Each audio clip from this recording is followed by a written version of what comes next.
Thanks. Um, yes, so I was asked to do a little reflection at the beginning of this, I suppose out of our experience of the St. Stephen's eco group, and particularly because some of this, we've been looking into solar panels, so thinking about some of these issues of renewables there. So in most churches I've been in, we would have a service once in a while on the environment, and we'd start literally at the beginning and preach normally off Genesis 1 or 2. We'd talk about the ways that humans are currently failing to care for creation. And then in practice, what we'd do is we'd hop straight to what can I do? And what can I do is inevitably make small changes, recycle, change your light bulbs, use your car less.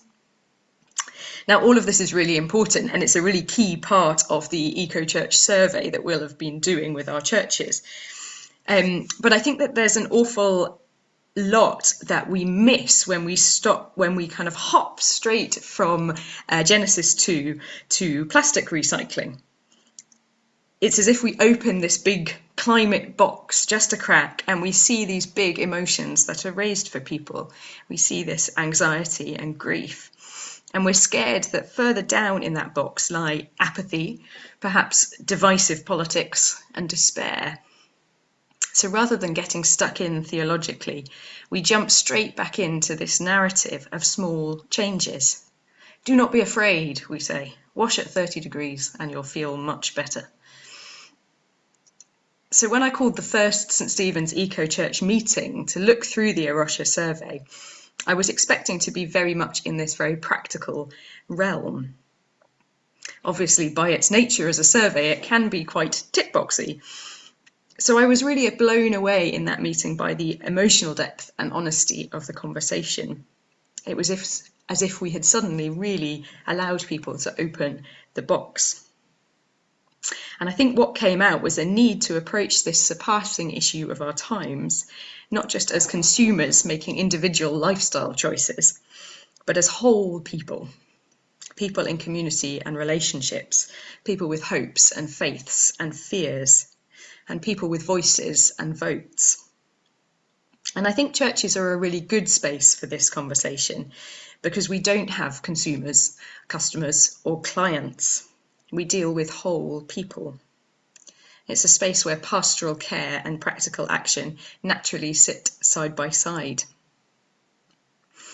So by far this biggest practical action that we've been working on together in the last year at St. Stephen's with the Eco Church group has been a project to put solar panels on the side roof of the church. Now, we're not nearly finished with that yet. We've had a pre-application visit from the council and have got their advice on that. So they struck down an initial suggestion to put solar panels on the main roof of the church, but said that it might be possible on the side roof. So we're at the stage of getting structural surveys, and we've got quotes all for around 30,000 from various companies. And so we'll hopefully, once we've got the structural survey done, we'll hopefully be able to get started with fundraising and things in earnest. But what excites me about it is that the panels through the cafe and the community groups that run in the church will serve a much greater community than just the immediate congregation. So there's a really great opportunity to engage this wider community in making the project happen. And I think when we started thinking about this follow-up eco forum after our first very broad one, we were a little bit unsure about whether to do something on the small things in a way. How can you get started? How can you do the kind of small things in the Eco Church survey with your church? Or whether to look, in a sense, as we are doing, at big things. And big things can seem a bit scary to start with. Maybe it's our instinct that we should tick off the small things first. But I think there is a real possibility with the big things, not only of making a bigger impact, but actually also of building a kind of momentum and community within and outside of the boundaries of the church. So I think it's really appropriate that we're starting with those big things and those, in a way, collective and communal things today. and beyond the solar panels, as we've tried to kind of go beyond into this sort of emotional space for people, I've really appreciated the willingness of St. Stephen's to take risks in allowing people to speak about their own journeys on this, allowing people to speak about their activism or direct action, for instance, not easy topics in a church where people have very different views. But I think it's provoked some really insightful discussion. So it's obviously very early days for us as a group, but I think my hope is that as climate change becomes an ever more present pastoral and practical concern, we as churches can provide a space for people to channel some of those big emotions into big and more meaningful change together. Amen.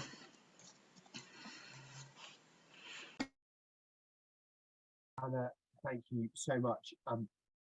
I'm David Long, and I'm the chair of the Environmental Working Group, and I'm going to sort of chair us through these next three presentations.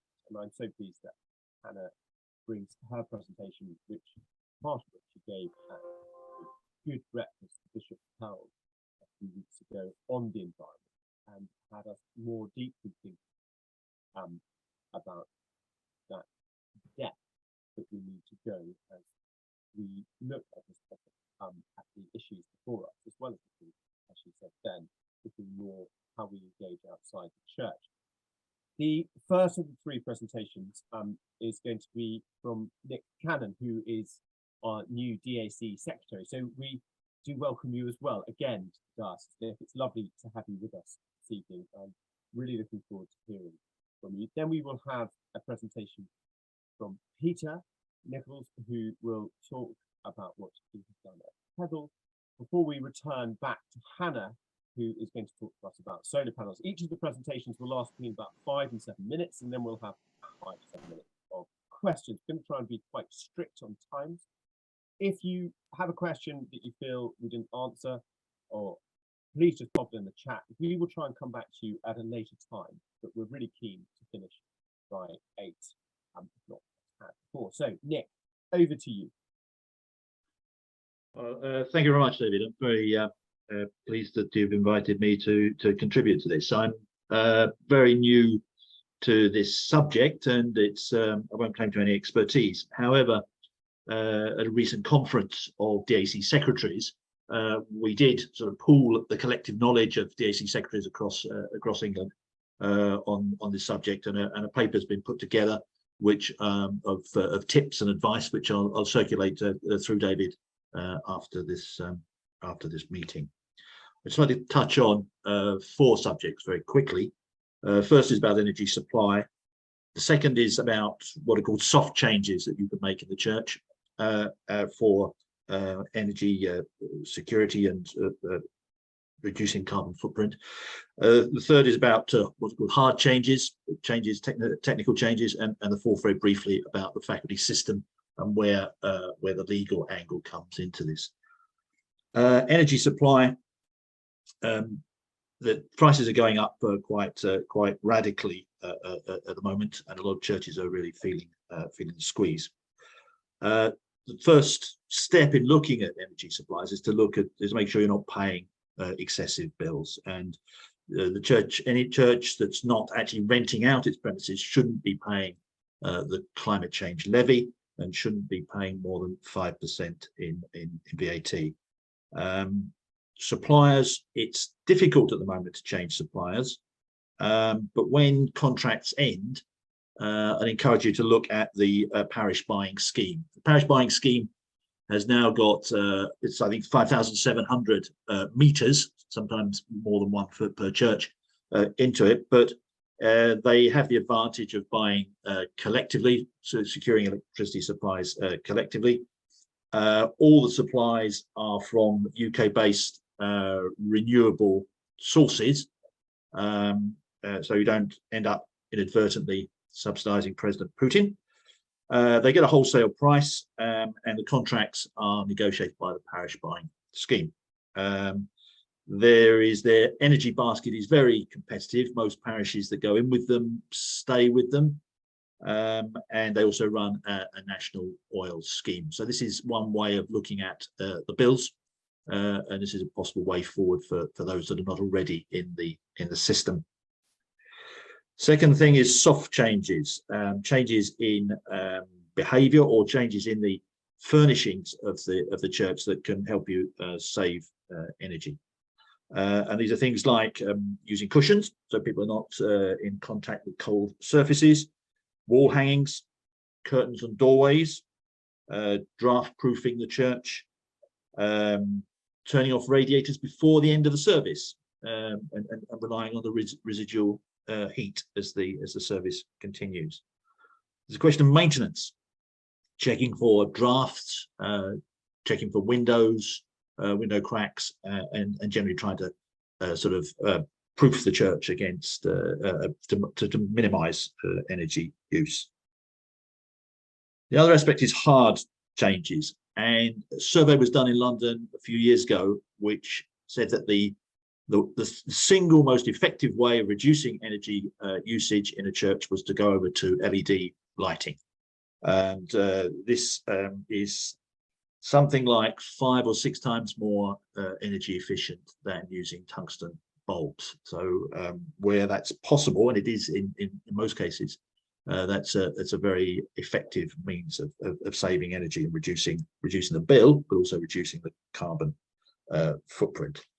Then there's heating. There's very useful guidance on the Church Buildings Council website about heating systems, maintaining boilers and bringing them up to the maximum efficiency with what you've got. But also you can use, for example, targeted heating, that is to say, heating devices underneath pews. But there are a number of renewable heating options which can also be looked at. Electric radiators, some of these are fairly effective. Pew heaters I mentioned. Radiant heaters, you can get a new kind of radiant heater that produces heat but not light, so it doesn't look like the old sort of bar heaters. Air source heat pumps have been used effectively in some cases, and ground source heat pumps. Heat pumps tend to be more effective when you're operating a large church with quite heavy usage, and also if it's well insulated. Now, we do have a diocesan heating advisor, a chap called Adam Simpson. He's a volunteer, he's a businessman in this field, and he's a busy man, but he has offered advice to a number of churches on reducing their bills and what are the best options that they could be deployed for a particular building. I have actually seen him in action on one occasion. He's very impressive. He really knows his stuff, and he knows how churches work as buildings, and he's a very good man to it's great expertise to tap into. The faculty system. Well, surprising amount for churches which are not listed and not in a conservation area, you can do quite a lot without a faculty. For example, installing solar panels on an unlisted building, putting in electric car charging points outside the building, and doing insulation work, and that can be done on with an archdeacon's authority, a List B, under the List B system, and you can usually get that certainly with our archdeacons. You can normally get that permission within a week or so. So it's for those who are in the unlisted churches, that's a lot easier. For those who are in listed buildings, they will need a faculty.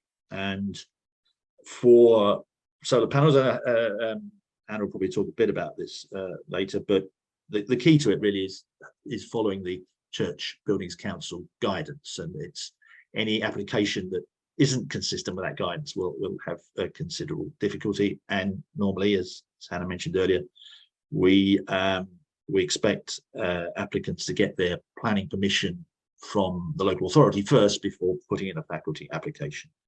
And at the moment, we have just one faculty application running, and there are 2 others that we know that are in the system. The faculty system is based on a kind of case-by-case look at any project, whether that's a lighting project, heating project, big insulation projects or solar panels, and it balances out the damage that might be done to the church as a historic fabric and its sort of aesthetic appeal in the landscape against the benefits. So the bigger the benefit, it tips the balance in favour of a positive result.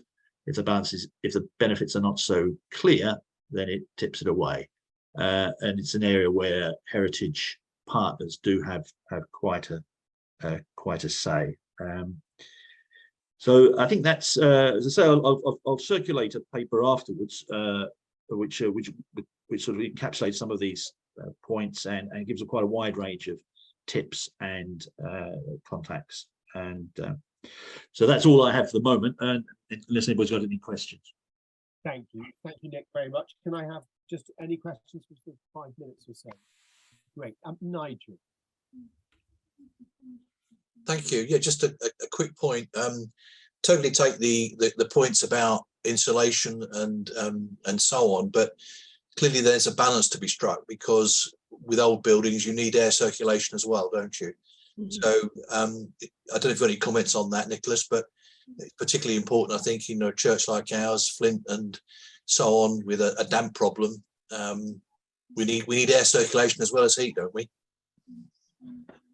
Yeah, I think that's the case, and also that you can have things like the wall hangings. That can be, it's often it's a solution in some ways, but also it can trap air in the wrong place and restrict circulation. So it's these buildings are kind of ecosystems in a way, and you've got to take those kind of factors into account. And so this is where the heating advisor is good. He gets that. And in a big church, there may be several systems within the church, that heat at different levels or in different parts of the church, and so it's quite a complicated old business. Any other questions? I had two. Nick, what do you think about the new heating cushions idea? So I don't know if you've all seen this. Yeah, well, so this was one of the things that's been mentioned. I mean, using heated cushions, using sort of heated blankets in church. So the idea is of heating people rather than heating the building. And this is one option that certainly was mentioned at the DAC Secretary's conference, and it's that's encouraged. There is a problem in that a number of churches are removing pews to make them more make the church more flexible in its usage. But of course, one of the downsides of that is that the pews themselves are rather good as places where you put a pew heater to heat the congregation rather than the church itself. I was just going to say, I know that there's a webinar going, actually a central C of E webinar going on a week today, actually on the 18th. I'll pop the link here, which is about specifically that sort of direct heating solutions. So they said that's particularly good for rural churches or churches where you might not have, much of a heating system, but you want to just kind of heat in a targeted way. So I'll pop the link for that in the chat, and that might be relevant. Yeah. And the other thing I was just going to say is quite often, and someone said this to me only the other day when I pointed out some light fittings in a church that I work in London that weren't LED. And I think the instinct is so much wait till it breaks and then replace, because that's, in every other sphere of life, that seems like a sort of a good instinct, doesn't it? You don't replace something if it's not broken. But I think in terms of LED lighting, the thing to say is there are LEDs for most fixtures. So just because it's a strip light or whatever doesn't mean that there isn't an LED appropriate for that particular fitting. And also that both financially and in terms of carbon, it really is worth replacing. It's, even if rather than waiting to the end of the life of the light bulb kind of thing. Well, that's right. And also as a point that Nigel made on the chat line there, is that there are some sort of combination lighting, heating, and even sound systems that you can get. In the same fitting, you have a loudspeaker, you have the lights, you have the heating. I mean, that's pretty sophisticated stuff. But I think there's a couple of churches in diocese that have been looking at that. Great, thank you so much, Nick. I'm trying to be Barbara. Yeah, just to say, I've also popped in the chat the link to the main section on the Church of England website, just in case you haven't already gone and had a look at that. I mean, it is a good starting point in terms of things to consider for different renewables options if you're just at that stage, or it's something you want to bring up at some point. So I've just popped that in the chat as well. Thank you. Great. Thank you, Barbara. I think I'm looking at time. Nick, thank you very much. Now can we move to Peter, who has led the way on Eco Church at Hethel for some time, and I hope you all can hear me. I realise there is a slight problem with the microphone, but I'll try and speak clearly. Over to you, Peter. I'm just going to see if I can make my screen share work. And I've just now got to make, there's always the way with PowerPoint, so I can never find out how to start it when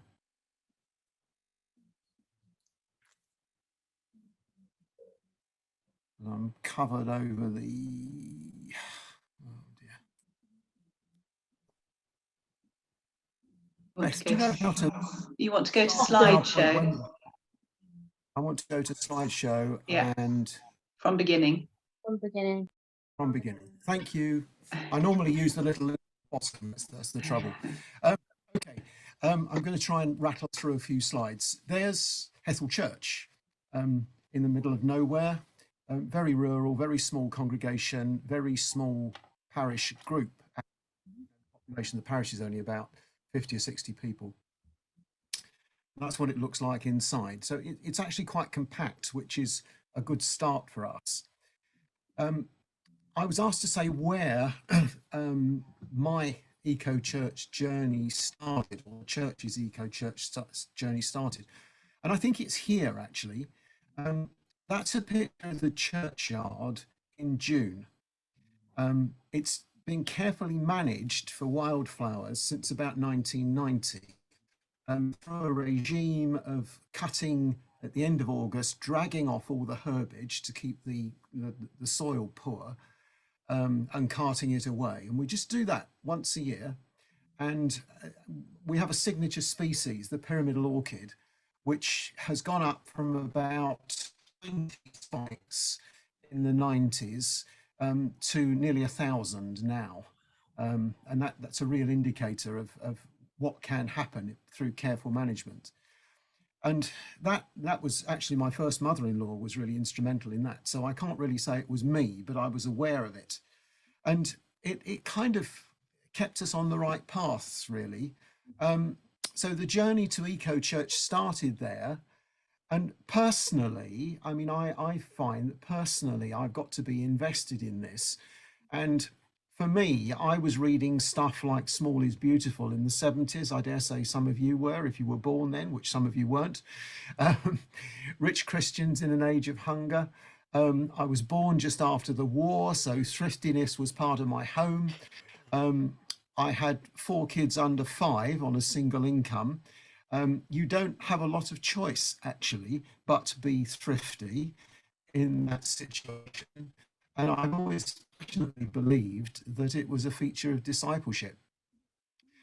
When we came to live in Hethel about 20 years ago, the church made a commitment really to community outreach and started doing things for the benefit of the community rather than just for the church.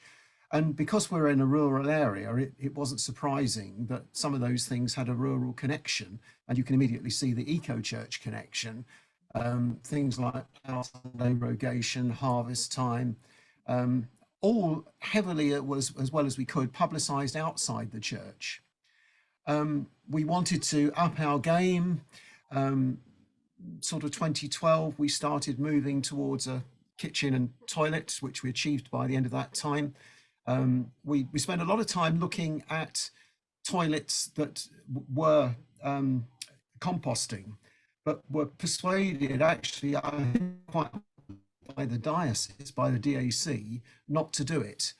You know, it won't get used as much, and I think they were right actually. But we have got trench arch drainage, which just goes into the soil in a similar sort of way.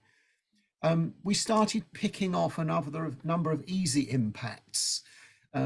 Now that, in a sense, I don't disagree at all with what Hannah was saying, but we were kind of doing the low-hanging fruit bit, and the stuff that we could make a difference on quite quickly, and not necessarily because they were in the eco-church framework, because that didn't exist at that time, but because they were good things to do.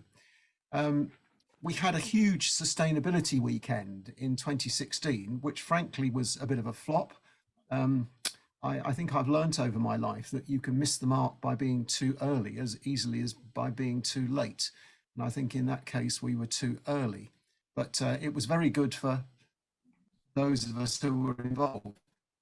And then, you know, you get to the point where you're cold and you realize that freestanding LPG heaters are not really very clever if you're thumping a eco tub.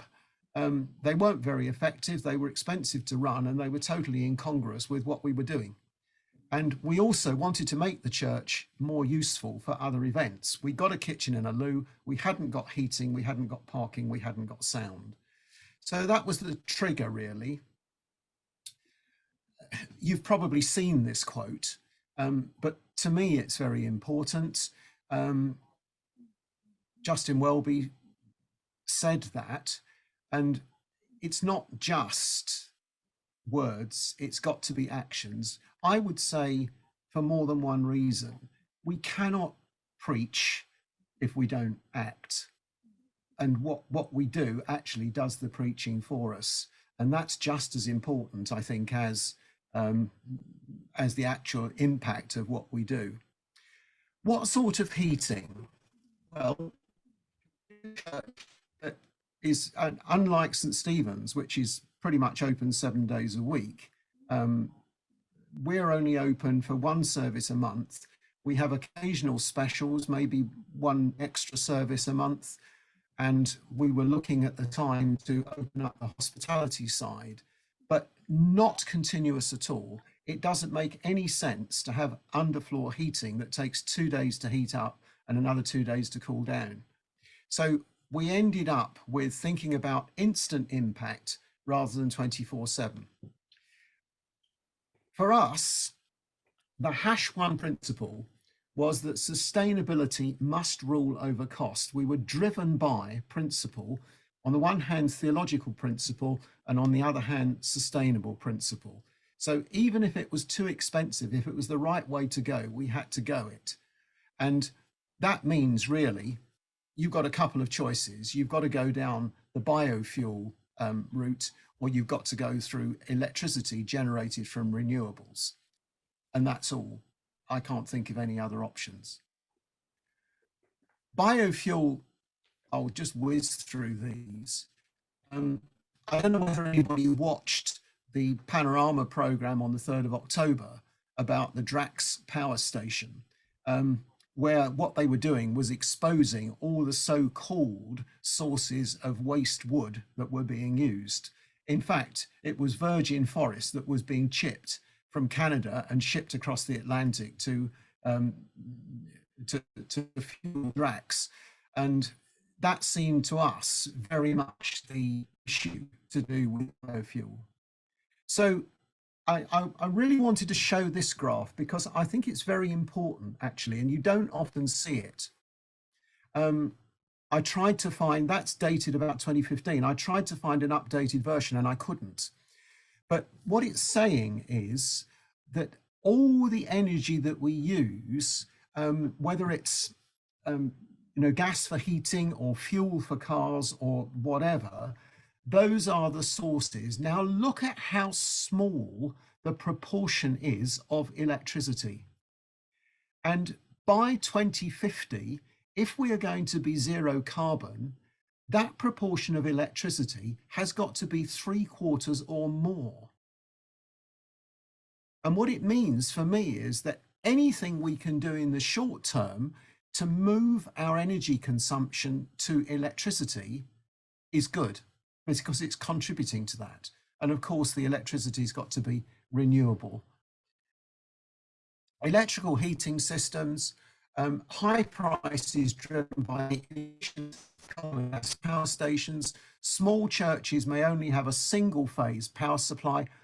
High level radiant is okay, but air source heat pumps have a multiplying factor of between 3 and 4, which deals with that high price driven by the inefficiency of coal and gas.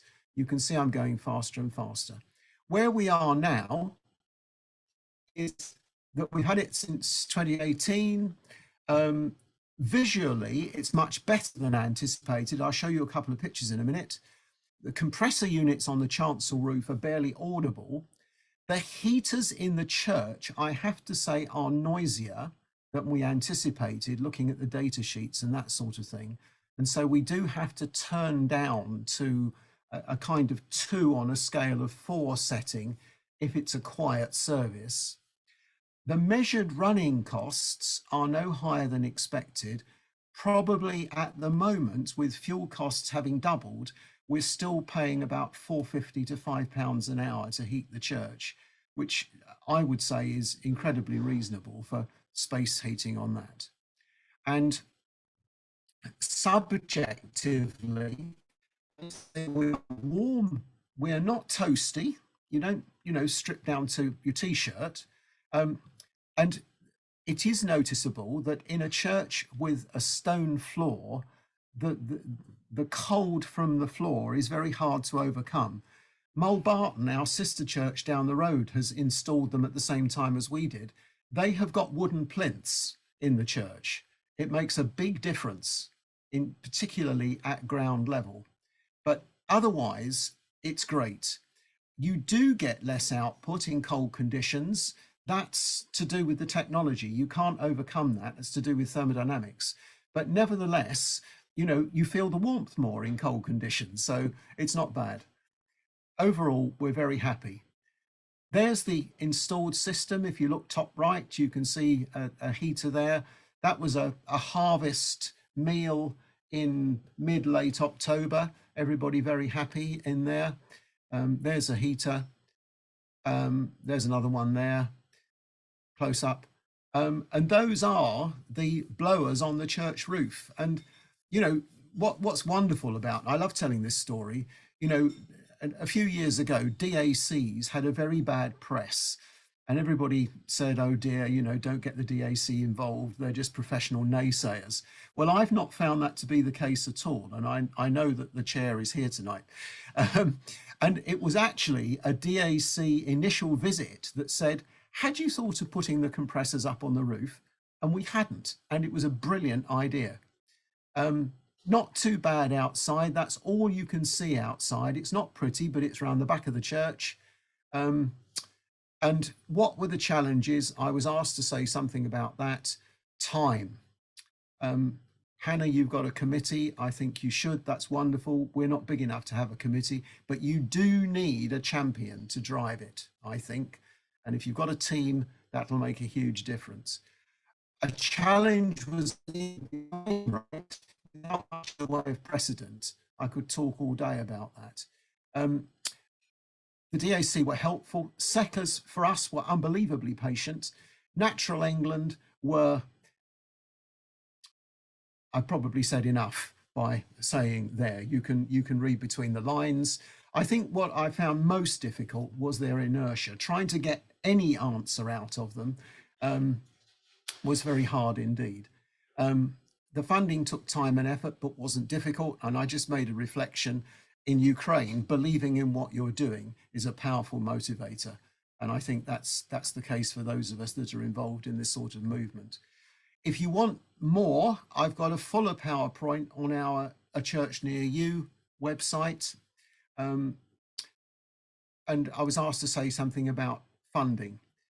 We had a powerful, generous local supporter who gave us several £1,000s just as a gift. She felt God was telling her to give it to the church. Amazing.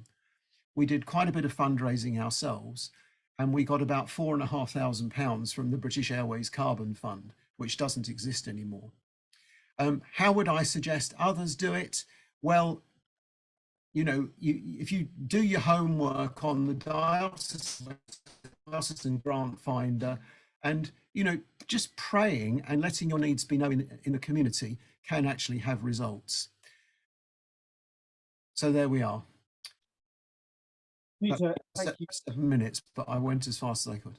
Yeah, Peter, you went, and it was really gripping, actually. And that's fantastic. I really enjoyed that. Thank you. So can I, Barbara's clapping. Can I please open it to the floor? Have you got any questions there? Stephen's clapping to us. Any questions? And Nick was smiling when he mentioned the BAC broadly. Anyone got any questions? Yes, Nigel. Sorry, me again. Yeah, I visited your church, Peter, a few years ago. I don't know if you remember. It was a fascinating tour that you gave us, and a very, very impressive project that you've managed to create. The issue, I think, for us, and I'd be interested in your comments on this, is when you need the heat, how responsive is the system that you've got? Because I think I was left with the impression that your system, and it may have been a comment that was made in the previous presentation, is great when you've got a church that is perhaps needing heat more or less all the time, or for long periods of time. The church I'm in is becoming a festival church. We only have 6 services a year. We're trying to expand the use and so on. So we've gone down the route, as I mentioned earlier, I think, of sort of down pointing combined LED and radiant heat through electricity supply. But I'd be interested in your observations on that. I think it's precisely because of the point that you make that we went down the route that we did. We're not trying to heat the building because that would take a very long time. Now, I don't know how good your O-level or GCSE physics is. But if you remember a term called specific heat capacity, which is the amount of energy that it takes to heat a kilogram of anything up through 1 degree. If you take the mass of air in the building and multiply it by the specific heat capacity, and then multiply it by, shall we say, 10 or 15 degrees that you want to lift it by, and then on the other hand, so that's what you need. On the other hand, think about 44 kilowatts of heat coming out of the blowers. In fact, you can go through that temperature range in about half an hour. Now that is astonishing, really, and I don't go over and turn the heating on hours and hours and hours before a service. I would generally turn it on half, 3/4 of an hour before, but by that sort of time, it's tailing off, and you do continue to get some benefit. It does warm up a bit after that, but it is intrinsically, from the science, intrinsically, it is very quick to heat up. Great, thank you. Can I ask, in terms of time, any other questions? Could you pop them in the chat? Peter, we would love if you could send Beth both your slideshows. I think that would be great if we could search them. I know you said they were a church near you. So Peter, thank you very much. Over back to Hannah to talk about solar panels. Great. So just to say, this is actually not really my presentation. So we have a great person within the diocese called John Moore, who's a green energy consultant, and he's been working with us on a proposal or a possibility of getting quite a few churches together to do a larger solar project, which we've been exploring. So this is his presentation, but he's on holiday, so I am giving it. I'm aware we're really tight for time now, so I won't click through all the slides and things, but I'll just try and summarize, and then I can send the slides round to everyone at the end. So here we go. Is that going to work? Yeah, great. So I think the key thing to understand about solar is how it works in terms of generation and payback. So if you put solar panels on your roof, you're tied into the grid system, obviously, and the electricity that you're generating is used instantaneously. So either it's used as it's produced within the church, or it gets exported to the grid to be used elsewhere. And then if you need electricity which isn't being generated by your panels, say that you're doing something after dark, then you are importing energy back from the grid. That's a little bit different if you have a battery. I'll mention that in a little bit. And this is a really key thing, because selling to the grid and buying from the grid are not the same price. So it's a little bit like if you have chickens in your back garden, and every egg that they lay, maybe you save 25p from not having to buy that egg from Tesco. But if you went and tried to sell an egg to Tesco for 25p, they wouldn't be very impressed. So the retail price and the wholesale price is obviously very different.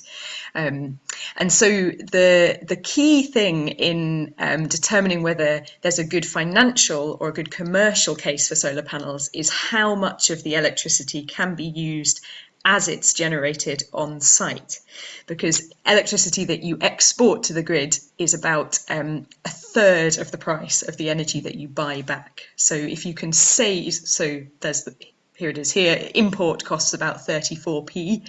So any energy that you generate, you're saving about 34p per kilowatt hour, but any energy that you sell to the grid, you're only gaining about 12p per kilowatt hour.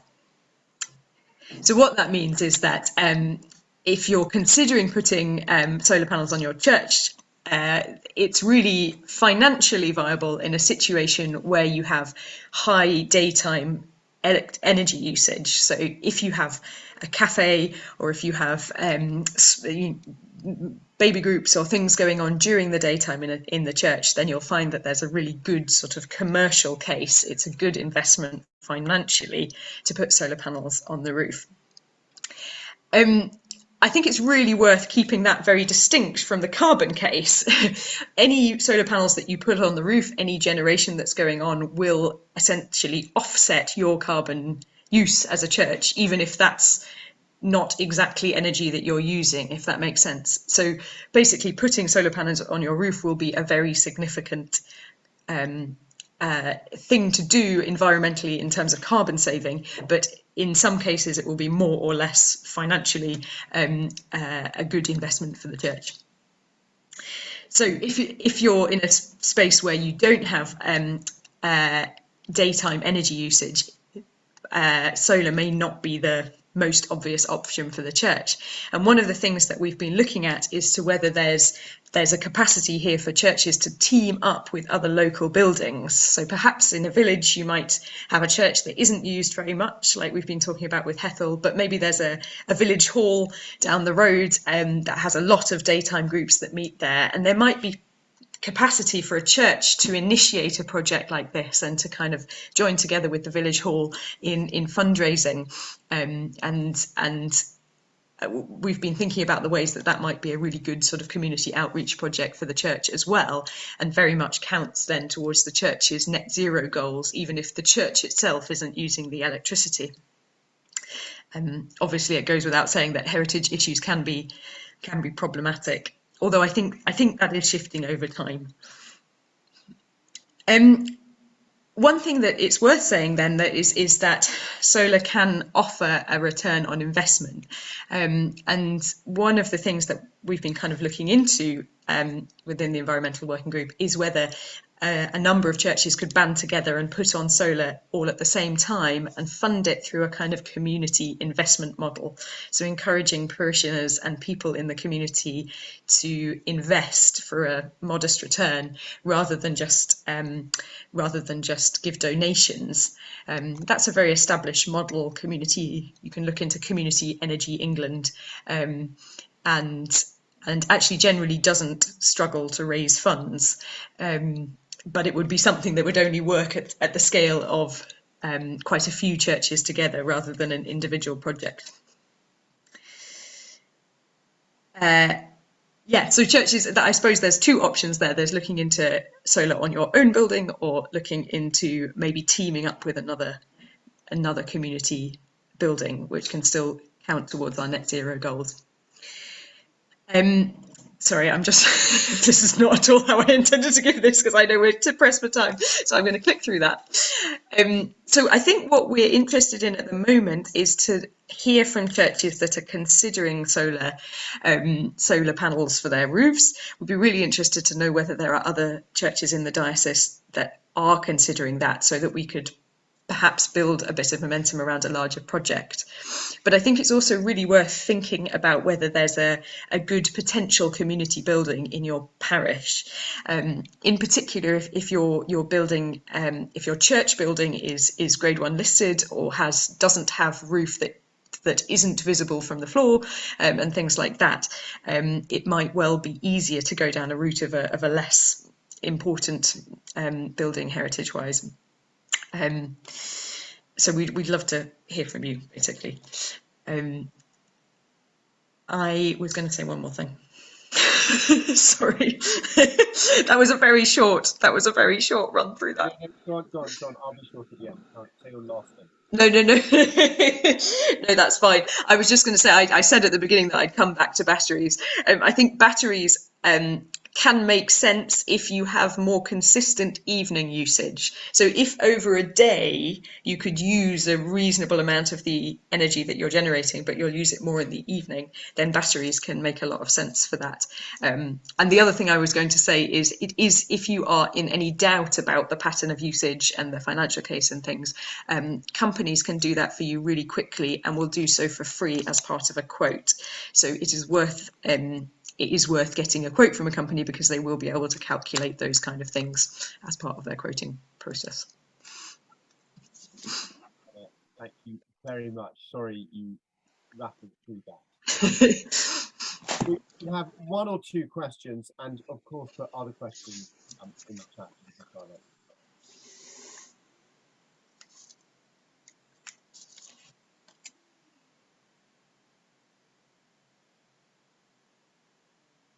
Well, it was very comprehensive. I mean, it would be, has anyone's church, do you know of churches that have or are considering putting solar panels on? Is any of your churches? Nigel,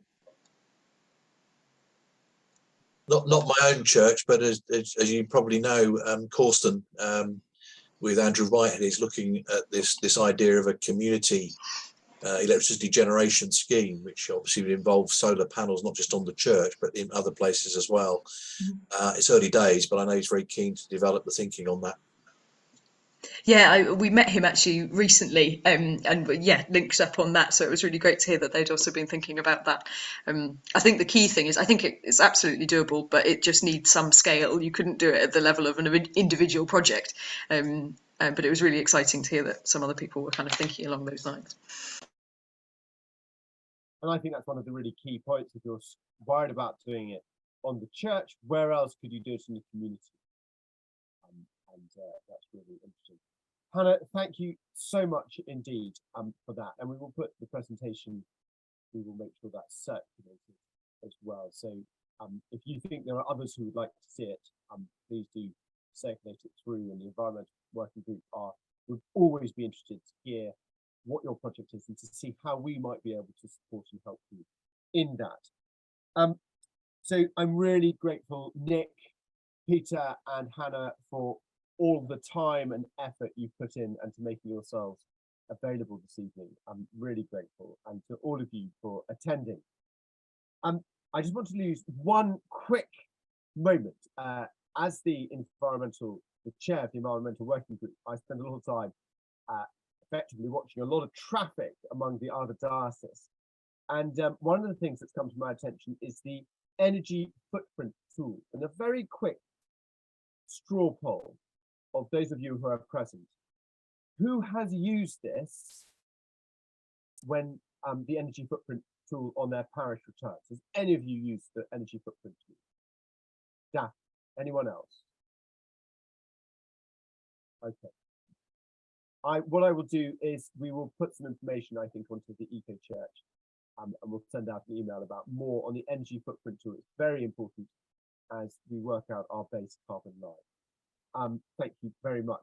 Our next forum is going to be on the 31st of January, and we won't change the date this time. I'm more than confident, because the chair of that forum will be Bishop Graham, and the forum topic this time will be on biodiversity. I really do hope you can make it, and I commend it to colleagues. I think it would be excellent to hear our bishop speaking on a topic that's close to his heart, and to all our hearts. I think back on those wonderful pictures that Peter shared with us, and what he was doing there. Thank you all very much. Fiona, do you want to? Could I please just say a quick word? We are hosting on the 5th of November at St Andrew's Holt an eco forum, and we have the Bishop of Norwich, Bishop Graham, coming to us for the afternoon, along with Enid Barron, Eco Granny, David Gillam, Extinction Rebellion, and Robert Young from North Norfolk District Council. And the title is Living with Climate Change, Working Together as a Community. We will get the posters and the information out to you once we have them in a week's time. Thank you. Excellent to know that Extinction Rebellion returns to Holt, as they were there in 2019 as well, as with Eco Granny. Yes. Who is fantastic, and Enid was the person behind the General Synod motions that you might be aware of. Certainly the one in 2019 did a phenomenal amount of work. As we leave and go away, and the time approaches that when Zoom turns into a pumpkin of 8 o'clock, let us. Lord God, we give you thanks for this time together. We ask that you may continue to inspire us on this journey, to be good custodians of your creation, and that you will instill and embolden your church to be a beacon within its community. Help us to tread carefully on this creation which we are a part of, and guide us in that journey which is before us. And we ask for your blessing upon us and all those whom we love this night. We ask this through Jesus Christ our Lord. Amen. Bless you all. Thank you.